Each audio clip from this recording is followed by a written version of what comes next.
Isaías 52, versículo 13.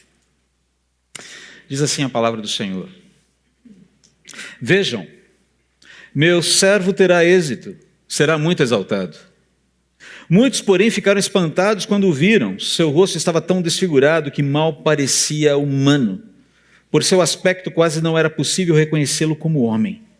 Ele causará assombro em muitas nações. Reis ficarão mudos diante dele, pois verão aquilo que ninguém lhes havia falado, e entenderão aquilo que nunca tinham ouvido.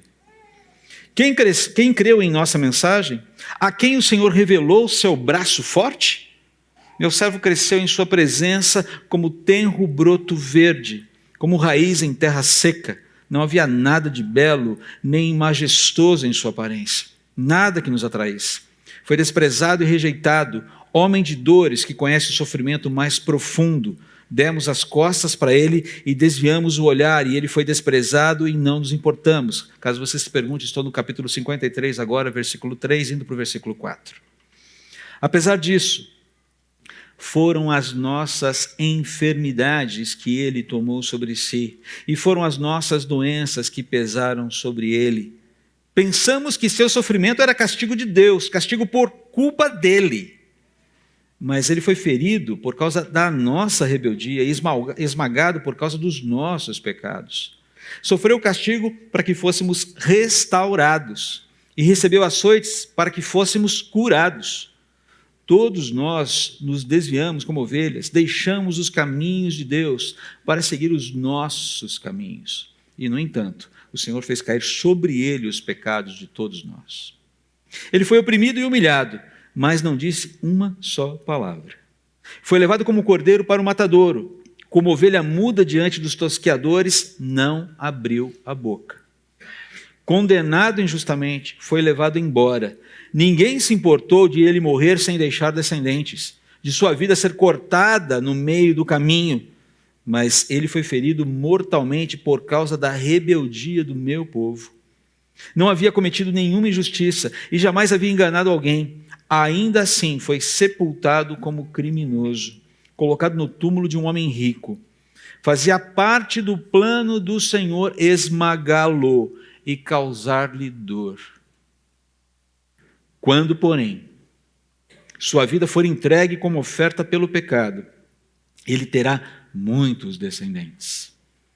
Terá vida longa, e o plano do Senhor prosperará em suas mãos. Quando ele vir tudo que resultar de sua angústia, ficará satisfeito. E por causa de tudo que meu servo justo passou, ele fará que muitos sejam considerados justos, pois levará sobre si os pecados deles. Eu lhe darei as honras de um soldado vitorioso, pois ele se expôs à morte, foi contado entre os rebeldes, levou sobre si a culpa de muitos e intercedeu pelos pecadores. Te agradecemos, Senhor, pela tua palavra tão rica, e eu clamo a ti que nesse momento o Senhor nos presenteie com a tua presença, Espírito, ajudando-nos a saborear a beleza desse texto, desse cântico do servo, desse último cântico do servo que encerra essa série, uma igreja que atende ao chamado. Em nome de Cristo oramos, para a honra e glória dele. Amém. A última qualidade que eu quero ressaltar aqui nessa série, nós já temos visto várias ao longo dela, uma qualidade, ou quais são as características, quais são as qualidades de uma igreja que atende ao chamado, com base no texto aqui, prioritariamente do texto de Isaías, é que essa igreja é uma igreja apaixonada pelo seu herói. Jesus, o Messias, o servo do Senhor, e apaixonada pela sua obra vitoriosa, pela sua obra definitiva na cruz. Você deve estar se perguntando o que eu quero dizer com herói e por que eu estou usando esse termo para Jesus. E aqui eu preciso fazer uma pequena digressão. Um psicanalista chamado Carl Jung, alguns chamam ele de Jung, mas Carl Jung é a forma correta de se falar. Ele defendia que as ideias contidas nas grandes narrativas humanas, aquilo que a gente chama de metanarrativa, especialmente nas metanarrativas religiosas, elas deveriam ser entendidas como arquétipos. Fique tranquilo se você não pescar muito aqui, eu só estou querendo dar um cenário para você entender por que eu estou usando o termo herói aqui e tirando algumas dúvidas de alguém que já conhece a obra de Jung e um outro sujeito chamado Joseph Campbell, que escreveu esse livro, um dos livros dele, O Herói de Mil Faces. Muito interessante. O Joseph Campbell bebe muito da psicanálise de Jung, dos arquétipos de Jung. Não quer dizer que eu concorde com eles, mas é importante conhecer a obra desses homens e o que eles alegam sobre a revelação bíblica. Mas o fato é que Jung vai falar que as ideias, todas as grandes ideias contidas nas metanarrativas da humanidade, especialmente as religiosas, elas contêm arquétipos. O que ele quer dizer com arquétipos? Arquétipos são os conteúdos imagéticos ou imaginativos, simbólicos, do inconsciente coletivo, compartilhados por toda a humanidade através da história. Essa ideia de uma divindade, a ideia de que houve um problema lá atrás, a ideia de ruído, enfim, né? Toda essa expressão, a essência de religiosidade humana, ou a essência da expressão da religiosidade humana, nada mais seria do que a elaboração e a perpetuação de mitos e crenças visando oferecer significado, visando oferecer consolo e esperança ao ser humano durante a sua jornada nesse mundo. Afinal de contas, o ser humano é o único animal que entende que carrega o seu cadáver nas costas. É isso que a maior parte deles aqui, dessa turma, vai defender. Se você vai ler, por exemplo, Jean-Paul Sartre, você vai ficar bastante desanimado em relação à vida. Não recomendo, a não ser que você queira entender bem, mas lembre-se, prepare-se espiritualmente antes de ler Sartre, antes de ler Nietzsche, antes de ler qualquer porcaria que esses caras produziram, porque é isso que é, porcaria. Michel Foucault, por exemplo. Porcaria, um dos homens mais citados na academia hoje. Um grande festival de porcaria. Porcaria tóxica, diga-se de passagem. Mas todo mundo incensa esses caras. A obra de Satanás é caracterizada pela falsificação, você sabe disso. E eles são especialistas em falsificar a realidade. Mas, enfim, voltando aqui para Jung, que nem é de todo terrível, embora seja fundamentalmente equivocado. Então, basicamente, o que ele está defendendo aqui é que a humanidade desenvolve todo o ímpeto religioso do ser humano, ele nasce dessa necessidade de suprir a sua inquietação sobre a existência, sobre o sofrimento, sobre aquilo que é considerado um grande problema da humanidade, que é o problema do mal. E, sobretudo, a morte. Por que eu estou aqui? De onde eu vim? Para onde eu vou? O que eu estou fazendo aqui? Na visão de Jung, essas míticas religiosas, elas compartilhariam uma mesma estrutura básica. Olha que interessante. Uma harmonia inicial da realidade, né? A introdução de um problema repentino, ou seja, há uma ruptura nessa harmonia inicial. A introdução de um elemento redentor, ou seja, o herói que vai lutar para que as coisas voltem ao lugar, para que a ordem seja restaurada. E um desfecho, que invariavelmente acaba com a vitória do bem sobre o mal e a restauração dessa harmonia pelas mãos desse herói. O Campbell vai trabalhar esse arco nesse livro aqui. Muito interessante. Então, para eles, tanto para Jung quanto para Campbell, Deus, criação, queda, redenção e consumação são elementos fundamentais da metanarrativa judaico-cristã e elas seriam meras concepções humanas surgidas aí na esteira da aurora da humanidade, nada além disso.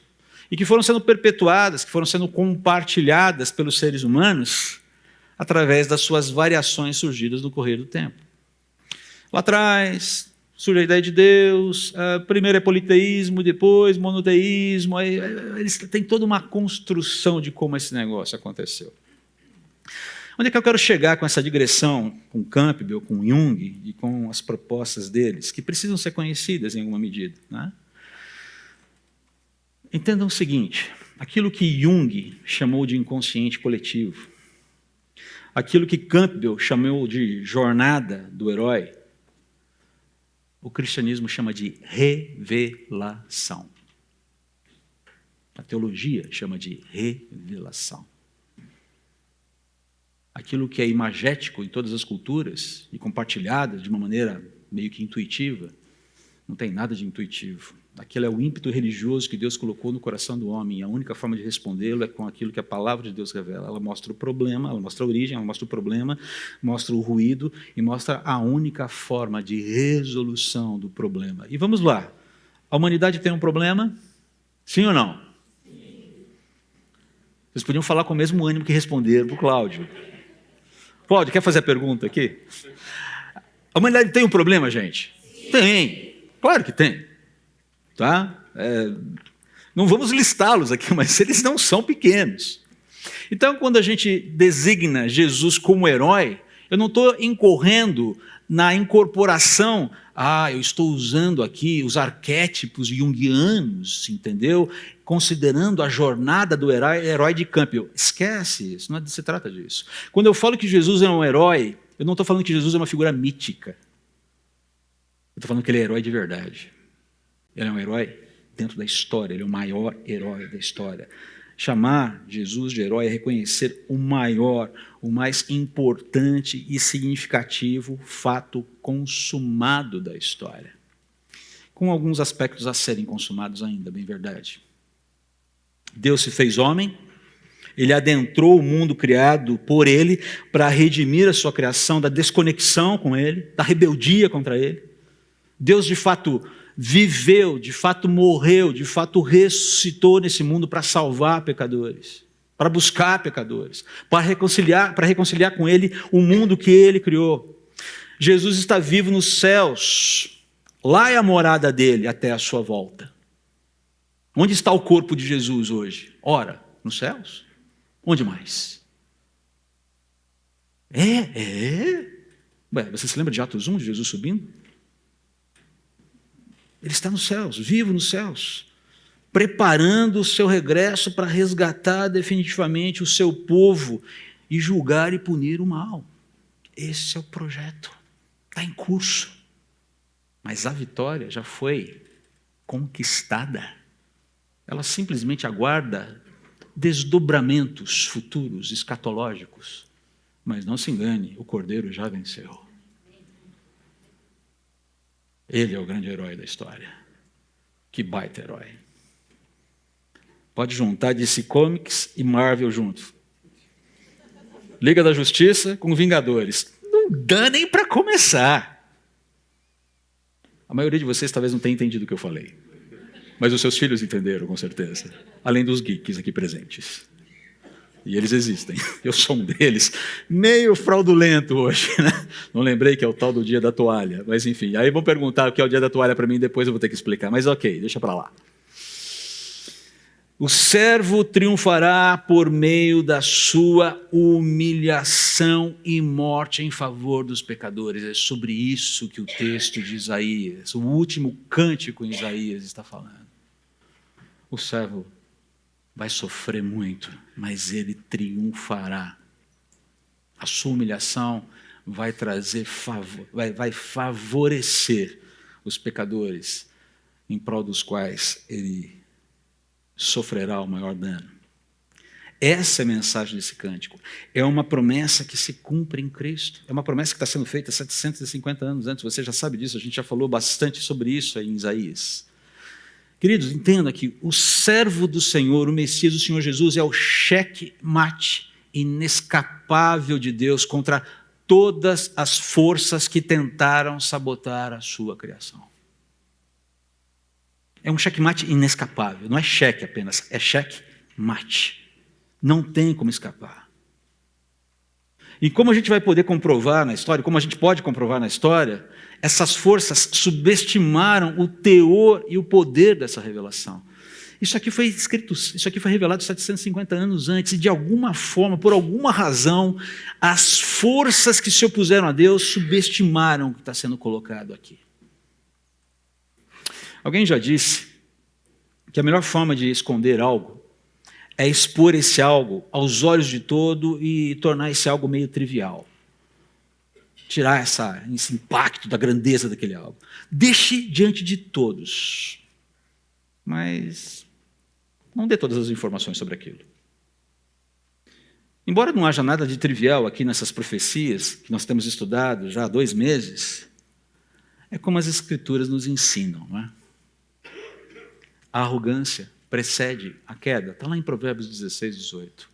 O arrogante não vê um palmo diante do seu nariz. Essa é a questão. Não importa quão inteligente ele seja, não importa quão poderoso ele seja, não importa quão articulado ele seja, não importa quanto poder ele tenha, ainda que seja o poder da caneta.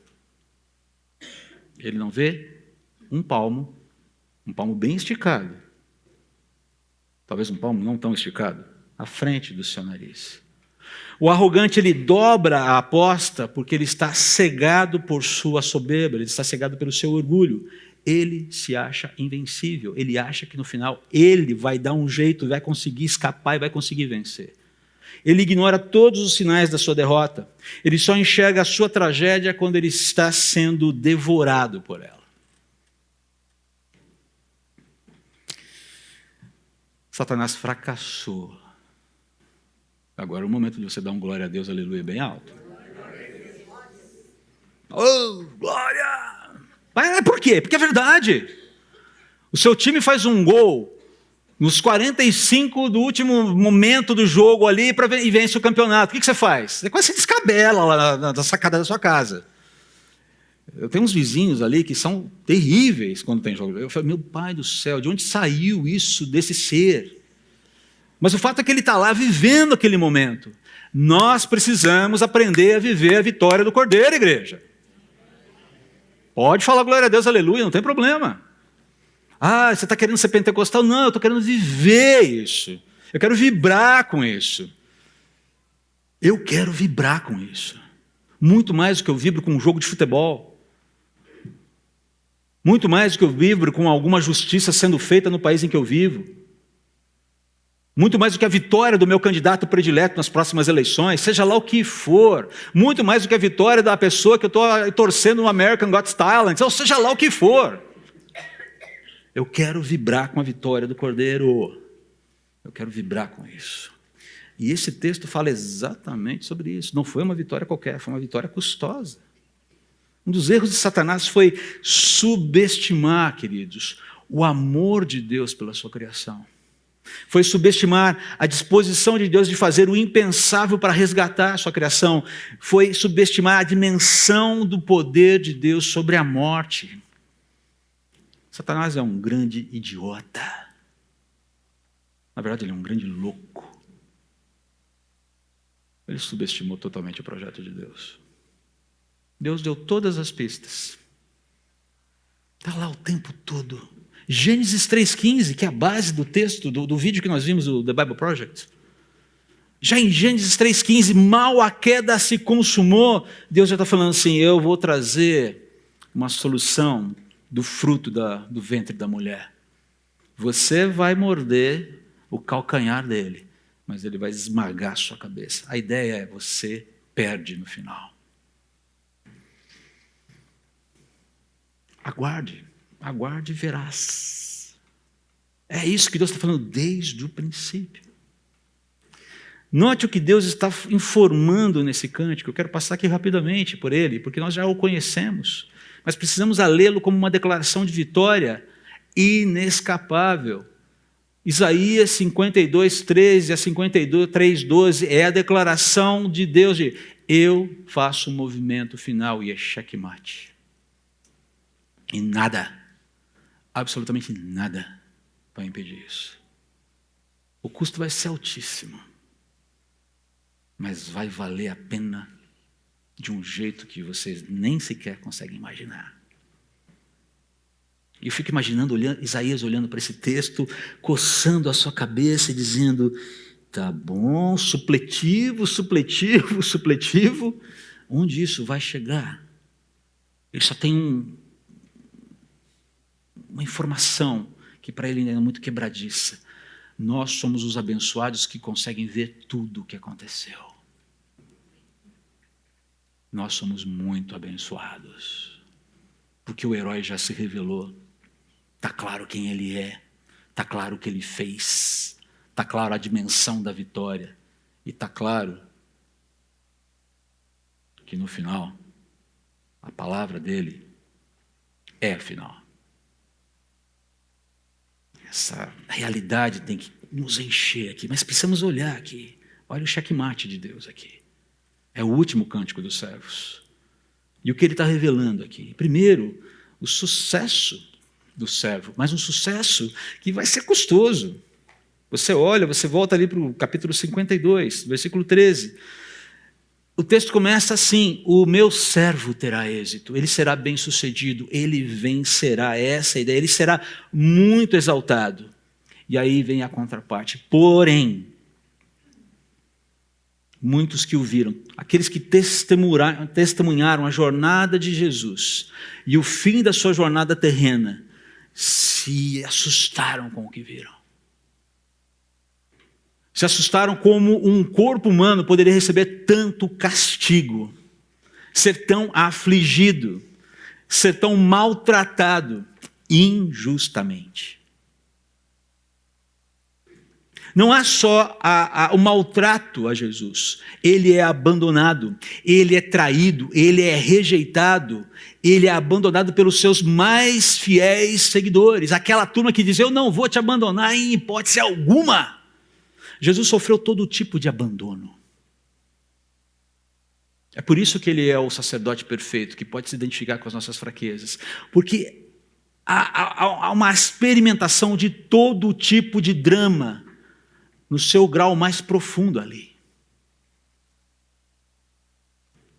Os julgamentos, o abandono, a sensação de solidão, o peso de sentir o peso da missão se tornando mais cansativo, o estresse que aquilo vai causar. Já li com vocês aqui a psicopatologia da morte de Jesus, extraída do livro do Lee Strobel, Em Defesa de Cristo. Poderia lê-la aqui novamente hoje. Eu recomendo que você assista o filme Em Defesa de Cristo, excelente, é um excelente filme, muito bem adaptado do livro, mas leia o livro e chegue lá na entrevista que o Lee Strobel faz com o Dr. Alexander Metherell, sobre como foi a morte de Jesus. O homem é simplesmente PhD em medicina forense. E você vai entender um pouco o que foi o sofrimento de Jesus. Não foi um sofrimento qualquer. Foi uma dor que nós não conseguimos sequer conceber. O termo dor excruciante foi tirado da cruz, porque não havia termo para descrever o tipo de dor que a cruz causava.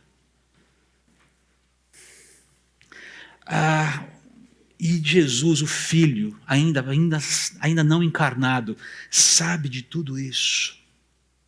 Ele sabe disso. Ele causará assombro em muitas nações. Ao mesmo tempo que ele será rejeitado, será repudiado, será repulsivo no seu sofrimento, ele será exaltado e reis se colocarão diante dele e sem qualquer espécie de possibilidade de contraposição, se dobrarão diante dele. Queridos, o espetáculo da volta de Cristo será impressionante. Porque todo joelho se dobrará diante dele. Todo, absolutamente todo. Uma grande parte desses joelhos dobrados serão de servos do Senhor que celebrarão a sua volta. Mas em grande medida, em boa parte, serão joelhos de rendidos sem perdão. Gente que eu estou capitulando aqui, mas sem remissão. É o cativo da guerra. Acabou. Game over. Ele venceu. Reis, soberanos, autoridades máximas. Não tem ninguém nesse mundo que já tenha vivido, vive ou viverá em posição de poder que não se colocará de joelhos diante do Cordeiro. Essa é a fala aqui. Rejeitado, repulsivo no seu sofrimento, mas bem-sucedido na sua obra. O segundo ponto aqui é que esse sofrimento passará por um processo, ele passará por um processo de rejeição em que todos os aspectos do seu ser sofrerão. Ele viverá a rejeição em todas as camadas e facetas possíveis e imagináveis. Rejeição emocional? Está lá. Rejeição física, como eu falei? Está lá. Até essa rejeição do pai, naquele momento em que ele entrega o espírito, está lá. Abandono completo, sem que tenha feito qualquer coisa para merecer isso. Você se sente abandonado? Você se sente rejeitado? Você sente que a vida às vezes é injusta com você? E às vezes é mesmo. Você pode ter certeza que você tem um Deus dos céus que sabe exatamente o que você vive. Porque Ele passou por toda essa camada de dores. Rejeitado, sofreu em todos os aspectos o sofrimento da vida humana. Consegue entender perfeitamente as nossas dores. Consegue entender perfeitamente as nossas mais profundas aspirações de uma vida sem sofrimento, de uma vida pacífica, de uma vida conectada com paz, harmonia, saúde, preservação, continuidade, longevidade. Ele foi cortado da terra dos viventes. Não é assim que o texto, que o cântico fala? Nós não conseguimos, por mais que eu me esforce aqui, por mais que Campbell possa escrever sobre os seus heróis, jamais se encontrará no mundo real ou no mundo mítico um herói como Jesus Cristo. Jamais. Nem o Superman, depois da sua morte e ressurreição, se compara a ele. Zack Snyder que me perdoe. Aqui só alguns entenderam o que eu falei, eu sei. Zack Snyder foi um dos diretores dos filmes da DC Comics aqui, Liga da Justiça. Se você tiver que assistir, spoiler aqui agora, parêntese, se você tiver que assistir Liga da Justiça, assista a versão do diretor. O corte do Zack Snyder aqui só tem 4 horas de duração. Fecha, viu? O outro é uma porcaria. Tá? O que foi para o cinema é uma porcaria. Não ganhei nada para fazer o meu comercial aqui, mas fica aqui a dica. Tá? Detalhe, o filme é todo PB, tá? Não é colorido, preto e branco. Show de bola, vale a pena. Fecha aqui, volte. Mas não importa o tamanho do herói, a origem do herói, se veio de Krypton, se veio de sei lá de onde, ele não tem as competências, ele não tem o pedigree, ele não tem absolutamente capacidade comparativa com o Cristo encarnado, com o Deus encarnado. Aliás, de onde vocês acham que vem toda essa ideia de herói? Esse conceito de herói, de alguém que entra no mundo para resolver os problemas da humanidade. De onde vem esse conceito? O Campbell e o Jung já vão falar para a gente. Mas de onde vem isso? Vem dessa necessidade do ser humano de ter um redentor. Alguém que lhe traga a solução que ele sabe não está nele. É por isso que esse texto de Isaías é tremendo. Mas não para por aí. Qual é o valor do servo? Ele vem para ocupar um espaço que não é naturalmente dele. Ele vem para ser portador dos nossos pecados. Perceba aqui como os versículos 4 e 6 desenvolvem o texto. Apesar disso, foi rejeitado, homem de dores, versículo 3, conheceu o sofrimento mais profundo, demos as costas, nós o desprezamos, nós desviamos o nosso olhar dele, porque era feio demais de ver. Ele foi desprezado e não nos importamos. Apesar disso, apesar do nosso descaso, apesar da nossa rejeição, apesar do nosso escárnio, apesar de tudo isso, foi pela minha enfermidade, foi pela sua enfermidade, foi pela nossa enfermidade que Ele tomou sobre si. Foi a nossa enfermidade que Ele tomou sobre si. Foram as nossas doenças que pesaram sobre Ele. Fomos nós os responsáveis pela morte. Fomos nós os responsáveis pela dor. Eu não esbofeteei Jesus fisicamente. Eu não preguei nenhum prego na cruz. Eu não debochei nem cuspi dele durante o seu tormento ali. Mas eu estava representado em cada um daqueles tapas.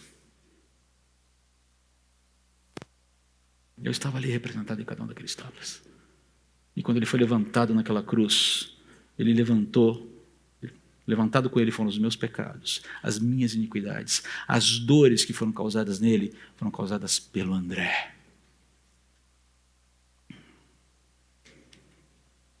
O herói diz, você precisa de ajuda e eu vou ocupar o teu espaço. Porque mesmo que você seja levantado aqui, André, você não tem poder para vencer a morte. O máximo que você pode é pagar pelos seus pecados, e isso não resolve o problema. Você precisa de justificação. Não adianta só morrer pelos pecados. Eu quero mais do que isso. Muito mais. O texto continua, mas ele foi ferido por causa da nossa rebeldia e esmagado por causa dos nossos pecados. O termo esmagado não é exagerado. Não no sentido de Jesus foi esmagado até não sobrar nada. Mas a pressão que causou dor, que causou sofrimento, que causou desamparo, foram descomunais. Nenhum ser humano conhece isso. Muito menos nós, homens e mulheres do século XXI, vivendo essa vida cheia de distrações, cheia de idílios das grandes cidades. Nós não conhecemos o que é sofrimento, queridos. Desculpe, com todo respeito. André, você não sabe o que você está falando. Eu estou sofrendo com uma situação de saúde. Eu entendo o que você quer dizer. Há sim sofrimento aqui. Mas nós não conhecemos a dimensão do sofrimento como Cristo conheceu. Não conhecemos.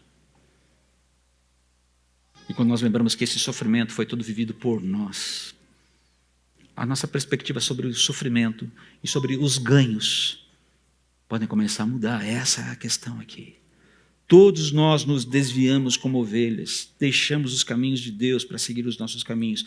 E, no entanto, o Senhor fez cair sobre ele os pecados de todos nós. Cada um de nós merecemos essa pena, merecemos esse embate diretamente por Deus. Falei, você é responsável.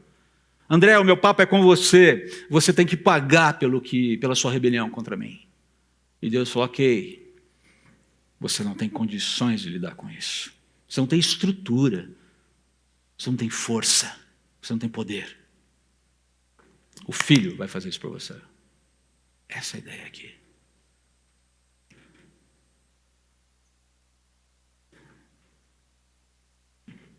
A declaração de que ele morrerá em inocência. 750 anos antes. Ele vai morrer. E ele vai morrer inocentemente. Será como uma ovelha que está sendo tosqueada e fica quietinha. Aliás, você sabe por que Jesus... Eu já falei isso aqui algumas vezes e acho que vocês todos se lembram disso. Você sabe por que Jesus é comparado a um cordeiro e chamado Cordeiro de Deus que tira o pecado do mundo. Por que cordeiro? Por quê? Porque o cordeiro morre quieto.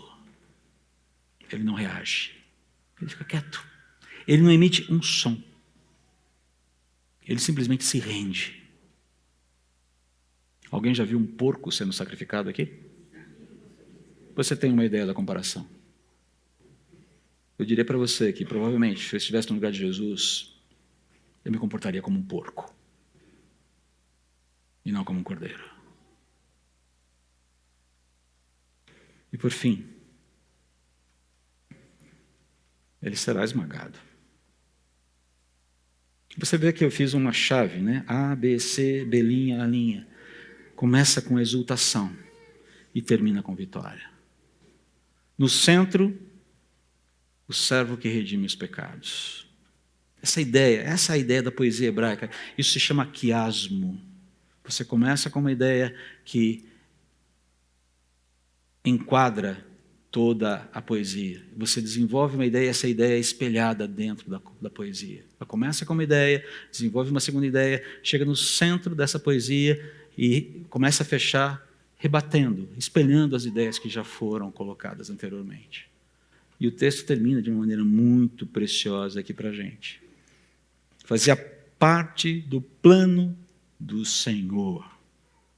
Deus, o Pai, o Deus da aliança, esmagá-lo e causar-lhe dor. Isso está no acordo da Trindade desde antes da fundação do mundo, e isso é impressionante para mim.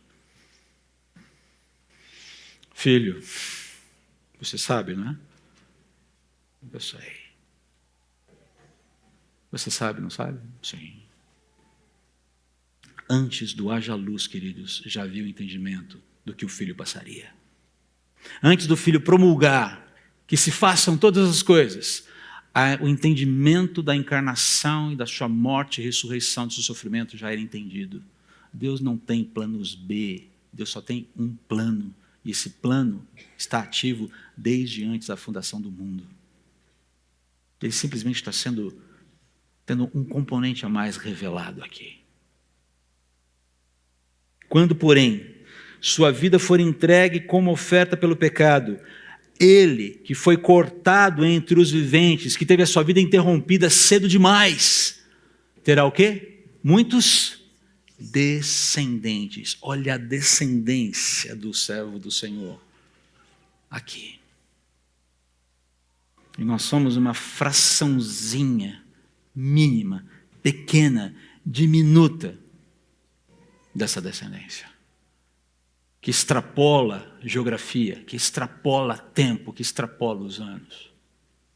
Essa é a dimensão dos feitos desse herói. Que outro herói é capaz de algo tão grande assim?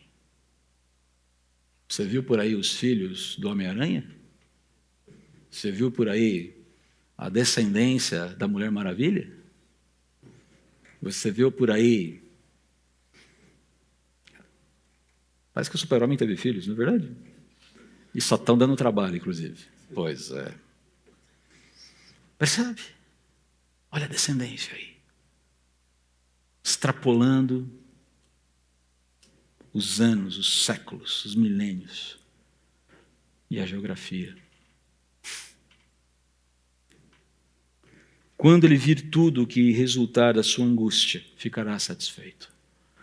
Não existe satisfação, plenitude, conquista sem angústia antes, sem dor antes. Há um preço a ser pago, e esse preço só pode ser pago pelo próprio Deus.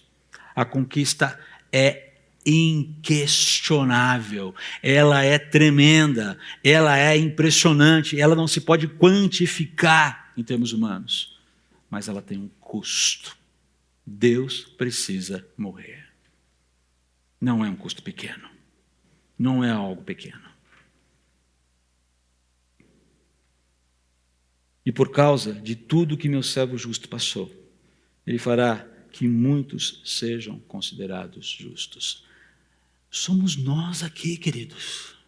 Somos nós sendo descritos aqui há 2.800 anos atrás. Você percebe a beleza que existe nesse negócio? O que está sendo colocado aqui, a dimensão disso. Eu estou sendo descrito aqui nessa palavra, muitos sejam considerados justos. Eu estou incluído aqui, você está incluído aqui nesse texto. Quando isso é dito pelo Senhor Deus Todo-Poderoso, Ele já nos vê aqui. Essa é a vantagem de um Deus que não precisa se prender ao tempo, não é verdade? Você percebe a maravilha disso? Olha só o resultado lá. Eu fico pensando, eu gosto de pensar, veja bem, isso não é revelação bíblica, nem revelação extra-bíblica, é apenas um exercício da minha mente. Eu fico pensando nas grandes conversas intratrinitarianas, Pai, Filho e Espírito Santo, eles falando sobre os resultados do sacrifício do Filho. Inclusive, você está vendo ali, 2025, cidade de São Paulo. O Brasil nem foi descoberto ainda, que coisa.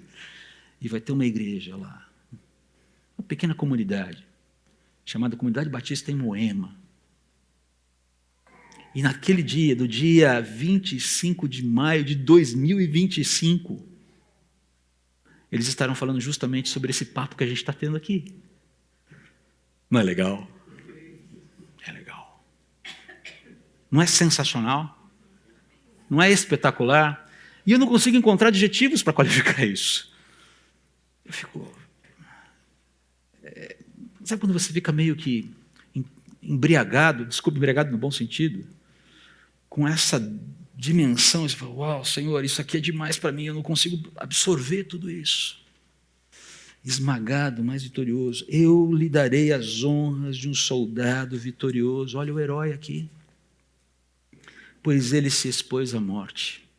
Ele lutou a boa batalha, ele lutou a maior de todas as batalhas. E ele saiu vencedor. Ele saiu vitorioso. Foi contado entre os malignos, os rebeldes. Levou sobre si a culpa de muitos e intercedeu pelos pecadores. Satanás não entendeu o projeto. Nem tinha como. Idiotas não entendem as coisas. Ele é um grande idiota.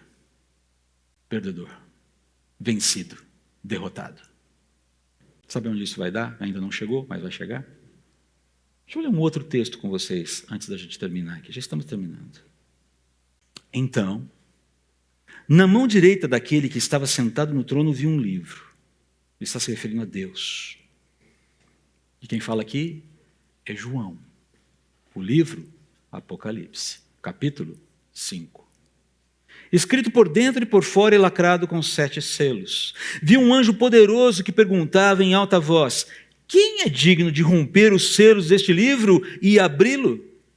Mas não havia ninguém no céu, nem na terra, nem debaixo da terra, que pudesse abrir o livro e lê-lo. E João fala, comecei a chorar muito, pois não se encontrou ninguém digno de abrir o livro e lê-lo. Então um dos anciãos, na visão, dos 24 anciãos que aparece ali naquele cenário celestial tremendo, um dos 24 anciãos me disse, não chore. Veja, o leão da tribo de Judá, o herdeiro do trono de Davi, conquistou a vitória. Ele é digno de abrir o livro.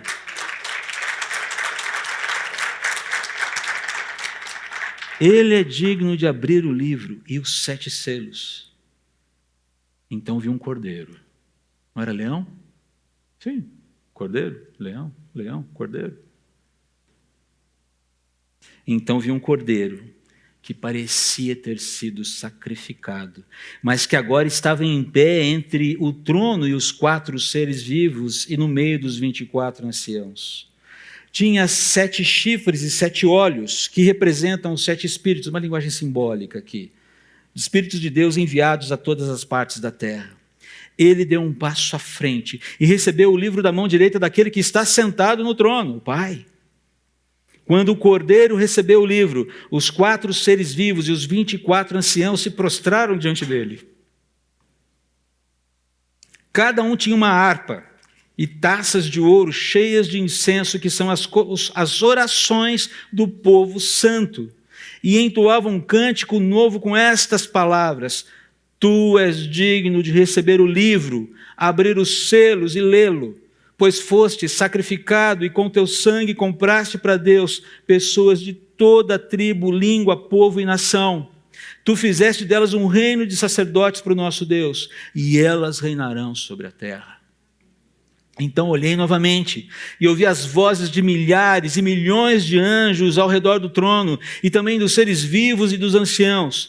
Cantavam com forte voz: digno é o Cordeiro que foi sacrificado de receber poder e riqueza, sabedoria e força, honra, glória e louvor. Depois ouvi todas as criaturas no céu e na terra, debaixo da terra e no mar cantarem: louvor e honra, glória e poder pertencem àquele que está sentado no trono e ao Cordeiro para todo sempre. E os 4 seres viventes disseram: amém. E os 24 anciãos se prostraram e o adoraram. Por mais que eu tente imaginar na minha mente essa cena, eu não consigo capturar a grandiosidade dela e do que vai acontecer nesse dia. Uma coisa é certa: o Cordeiro é digno, porque foi morto. Queridos, se queremos ser uma igreja que responde ao chamado, nós precisamos aprender, nós devemos aprender a celebrar essa vitória avassaladora de Jesus sobre o pecado, sobre a culpa, sobre a morte, sobre o mal, como o que de fato é o maior feito na história da criação, o maior feito na humanidade. Nada se compara a isso. Nós não precisamos nos envergonhar, nos escandalizar, nos esquivar da nossa identidade com Jesus se sabemos em quem temos crido e temos certeza de que Ele é poderoso para guardar o nosso tesouro até aquele dia. Nós não precisamos nos envergonhar, nos escandalizar, nos esquivar da nossa identidade com Jesus, se estamos bem certos de que nem a morte, nem a vida, nem os anjos, nem os principados, nem as coisas do presente, nem do porvir, nem os poderes, nem a altura, nem a profundidade, nem sequer qualquer outra criatura nos separará do amor de Deus que está em Cristo Jesus, nosso Senhor. Nós não precisamos nos envergonhar, nos escandalizar, nos esquivar da nossa identidade com Jesus, porque estamos confiantes de que aquele que começou a boa obra em nós há de completá-la até o dia de Cristo. Nós não devemos nos envergonhar, nos escandalizar, nos esquivar da nossa identidade com Jesus, pois nele confiam os que conhecem o seu nome, porque ele, o Senhor, não desampara os que o buscam. E por fim, nós não devemos nos envergonhar, nos escandalizar, nos esquivar da nossa identidade com Jesus, certos de que Ele, o Senhor, conservará em perfeita paz aquele cujo propósito é firme, porque confia nele. Confiemos no Senhor, igreja, confiemos no Senhor sempre, porque o Senhor, Deus, é uma rocha eterna. Se queremos ser uma igreja que responde ao chamado, temos que lutar contra a inércia, contra a insensibilidade, ao impulso missionário de Deus. Precisamos atender prontamente ao chamado de Deus como expressão da nossa sincera devoção, profunda gratidão.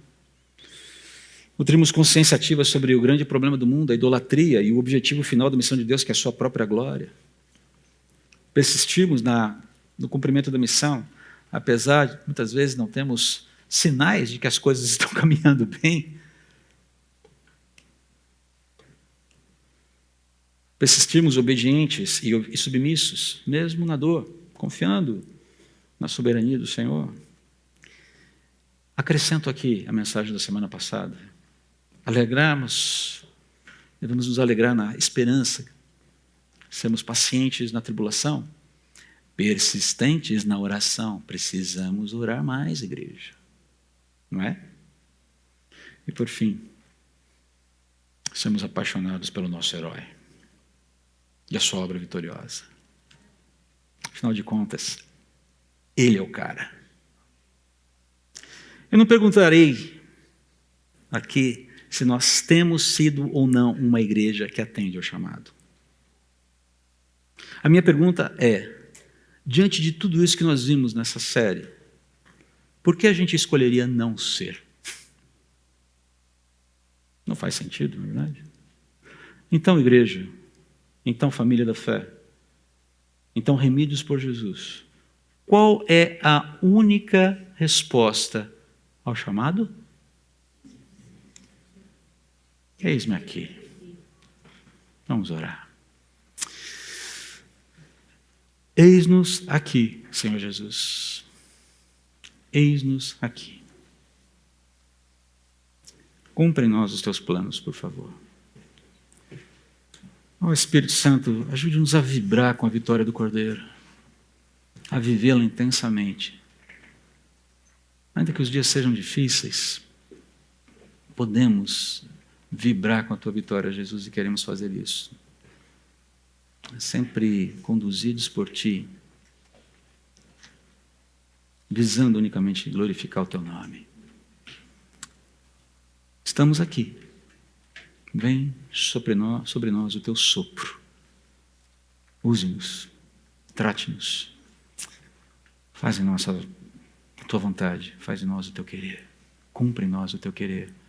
É a nossa oração, certo de que o Senhor nos ouve e nos atenderá. Amém.